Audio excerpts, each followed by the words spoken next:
to the Grastards. Oh, yeah. You know what I'm saying, girl? Oh, my name? Ha! Put it down. RN rating. Now you know space and shit. Welcome to the Grastards. I'm Ariel. I'm Andre. And today we're going to talk about a movie review for Killers of the Flower Moon. Martin Scorsese film. Just came out recently. We got a chance to check it out, and we're going to talk about it. So, you want to just jump in? Quick synopsis? Oh, yeah. All right. So this is based on a true story for the Osage, is it Osage Nation? Native American Indians. I don't want to get that wrong. Yeah, I apologize if I got it wrong. Talk about how they struck gold essentially with oil. They were in oil rigs, and then it shows how the folks of that time were trying to take advantage of all these people, and they were marrying these people so that they can eventually get the money to themselves. That was a nice PC way of saying it. Here we go. The Indians in Texas got fucked out of their land and put on this small reservation, but the reservation was hot because it had all the oil, so they made millions of dollars off of this oil. Then white people came from all around to kind of steal that oil and that money by marrying into the family, having kids, kind of getting in there, and they were playing the long game. Yeah, basically. They were trying to get in there, have those descendants, have the oil and the land passed down to their descendants and everything, or their I say descendants, their relatives and everything like this. So then, so eventually it'll go back to the white people. Yeah, and so, Robert not Deniro, back, but it'll go to the white people. He was streamlining this with putting his nephews and his people in there to marry these one of the richest families there that had it. And this lady's husband died. The Indian lady's husband died, and it was only her. She was old, and she had 4 daughters.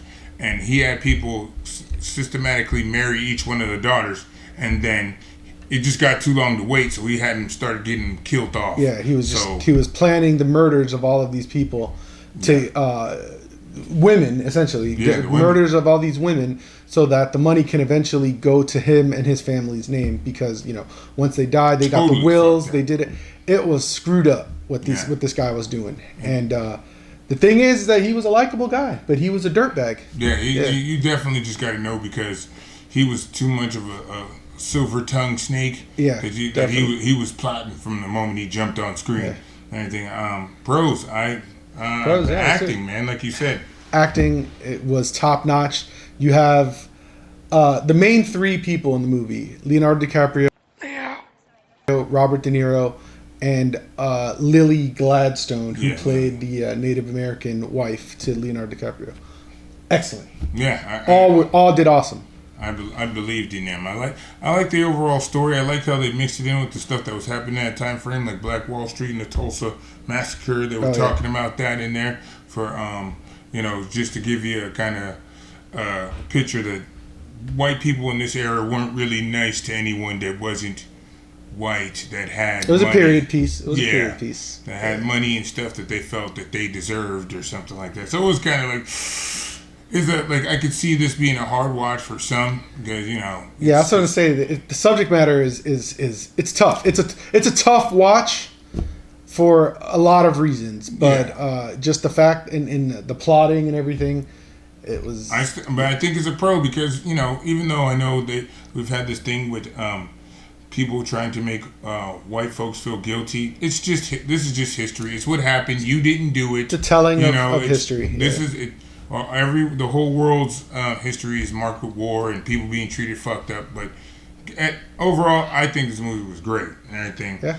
One of my cons, I'm switching over real quick, just was the length. I just want to say that, because if you're watching this at home, you're gonna have to break this shit up into 3 nights. Yeah, it's a long watch. It's a long slog, man. Yeah, even in the theater, we're in there, and I was.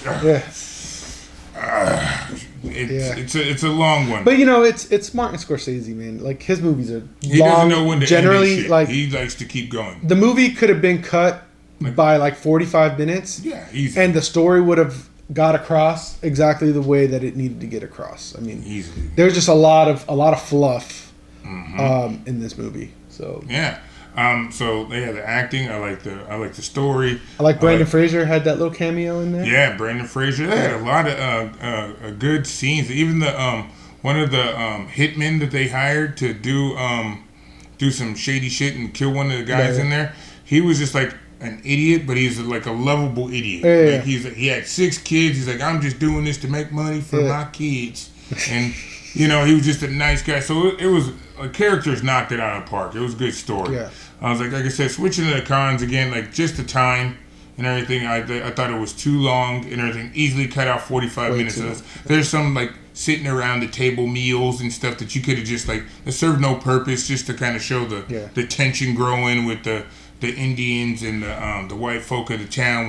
When these women started getting killed off, people started getting suspicious because Washington won't really help. They're not really caring about what's going on down there. They're sending representatives, and some people are those reps are getting picked off or ignored. So it's just like you see the real fucked up side of this kind of thing. Yeah, and a con for me is it goes into the length. It's just like the slow burn of everything. Yeah, like there's a scene, and spoilers. There's a scene where the girl, Leonardo DiCaprio's wife in the movie, played by Lily Gladstone, she has diabetes.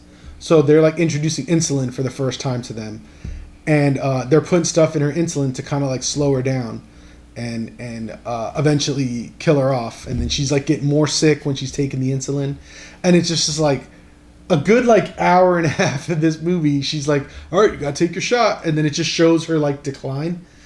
That could have been done faster. And, I don't know, man. It was just the length. I get that, and you didn't have to show every shot. Yeah, right. And Leo's accent, it was a little off. Felt like he was like had marbles in his mouth, like to sound more southern and everything like that. And I was like, man, what the hell's in your mouth? Like it just took me out of it sometime. But I like the whole gotcha moment when the FBI comes down from J. Edgar Hoover, sends them down there to investigate these Indian murders, and like they were just acting like the FBI is supposed to act. They're doing the work. They're investigating, not framing niggas, not doing anything. They're going undercover. Oh God! It's the police! Freeze! And they're using people's own slip-ups against them to build their case. Thought it was great. I like those kind of things. So yeah, I mean, not much to say. It's a long watch. It's definitely a hoff for most people. And I said, break it up for multiple nights. Hold off for streaming. Break it up because it's a long one. You're gonna fall asleep, or you won't get the whole gist of it if you start getting irritable and have to take bathroom breaks. It's like just break it up. But yeah. Yeah, I mean, it was a good movie. But before we go into the score, 2 things. Go for it. I like the ending of the movie, and I probably should have said this earlier, the pros. But the ending, how they did that, where it was kind of like a play and they were reenacting stuff. It was like a play within the movie. I thought that was interesting.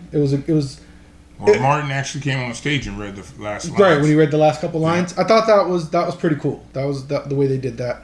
And then, kind of off topic from the movie, but still on topic, Leonardo DiCaprio, man.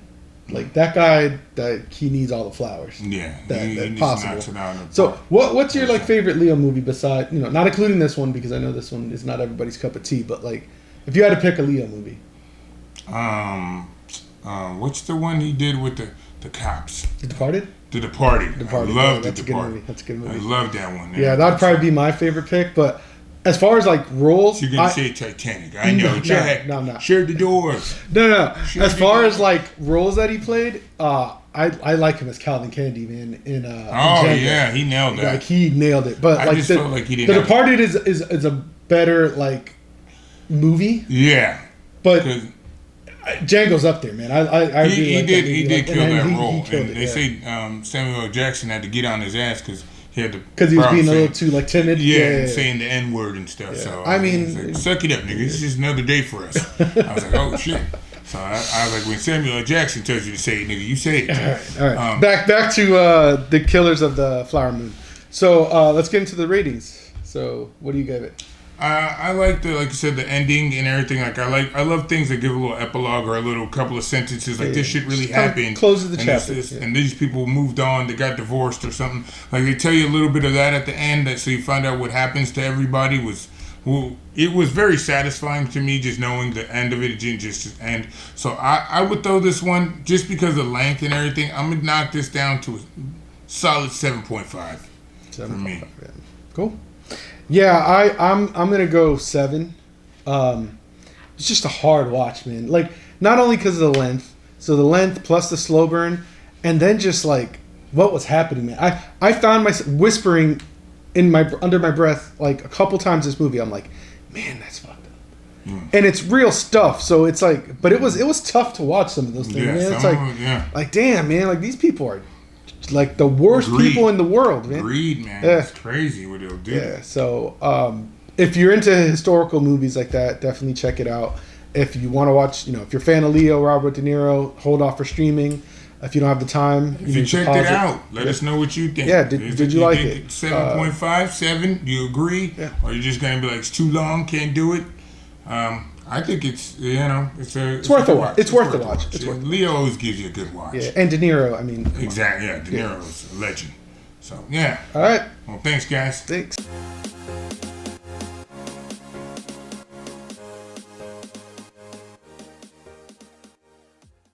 Can't believe this. That shit was hard to watch, my nigga. I can't see people getting fucked up. Yeah, man, it was fucked up, man. A lot of shit that was happening in that movie. Yeah, man, it's rough.